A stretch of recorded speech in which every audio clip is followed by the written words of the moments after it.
नमस्कार मित्रांनो, मी तुकाराम सुरनर जे आर आणि योजना या यूट्यूब चॅनलमध्ये आपल्या सर्वांचं स्वागत आहे। आजच्या व्हिडिओमध्ये एक अत्यंत महत्त्वाची माहिती पाहण्याचा प्रयत्न करणार आहोत।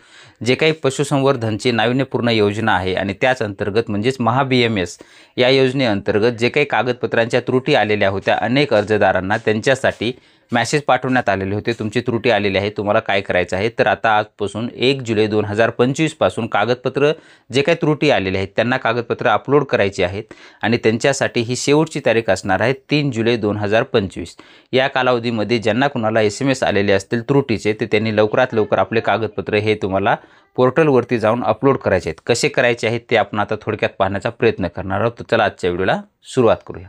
त्यासाठी सर्वप्रथम तुम्हाला गुगलवरती जायचं आहे आणि गुगलवरती महा-BMS असं सर्च करायचं आहे। सर्च केल्यानंतर तुमच्यासमोर जी काही ही वेबसाईट दाखवत असेल त्या वेबसाईटवरती तुम्हाला इथं क्लिक करायचं आहे। क्लिक केल्यानंतर तुम्ही पाहू शकता इथं की याच्या अगोदर इथं कागदपत्र अपलोड करा हा ऑप्शन नव्हता, तो आता कागदपत्र अपलोड करायचा ऑप्शन आलेला आहे। तर ह्याच्यामध्ये आता ज्यांचे त्रुटीमध्ये आलेले आहे त्यांच्यासाठी ही महत्त्वपूर्ण बाब आहे। 1 जुलै ते 3 जुलै याच्यामध्ये आपल्याला करून घ्यायचे आहेत। यावरती तुम्हाला क्लिक करून घ्यायचं आहे।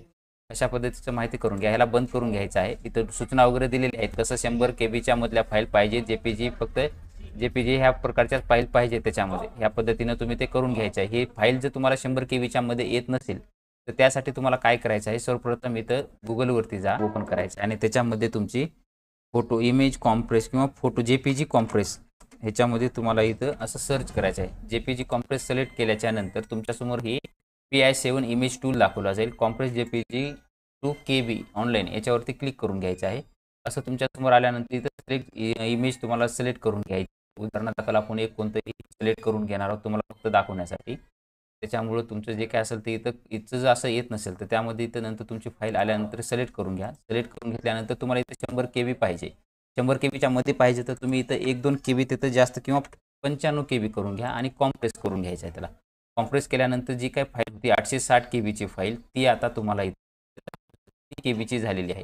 पाहू शकता इथं ही 93 KB आहे। ह्याला डाउनलोड करून घ्या। नंतर मग तुमच्या डाउनलोडमध्ये दिल्यानंतर त्या फाईलला काय रिनेम तुम्हाला करायचं रिनेम करा। त्या पद्धतीनं नंतर इथं तुम्हाला अपलोड करण्यासाठी ती 100 KBच्या मधली झालेली असेल। त्यानंतर तुमचा जो काही आधार नंबर असेल ज्यांचं तुम्हाला अपलोड करायचा आहे तो आधार नंबर इथं तुम्हाला टाकून घ्यायचा आहे।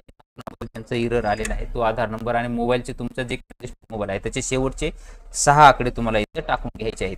ते 6 आकडे तुमचा पासवर्ड असणार आहे। लॉग इन करावरती क्लिक करायचं आहे। लॉग इन त्याच्यानंतर तुम्हाला इथं जे काही महत्त्वाच्या सूचना दिलेल्या आहेत परत एकदा देऊ शकता तुम्ही। त्यानंतर ज्या काही सूचना आहेत इथं बंद करायचं आहे। त्याच्यानंतर इथं तुमचं नाव दाखवलं जाईल, हे दाखवलं जाईल। त्याच्यानंतर खाली तुम्हाला इथं कागदपत्रे निवडा अपलोड करा यावरती दाखवलं जाईल। त्याच्यावरती निवडावरती क्लिक करायचं आहे आणि इथं तुम्हाला निवडल्यानंतर तुम्हाला इथं दाखवतंय रहिवासी प्रमाणपत्र।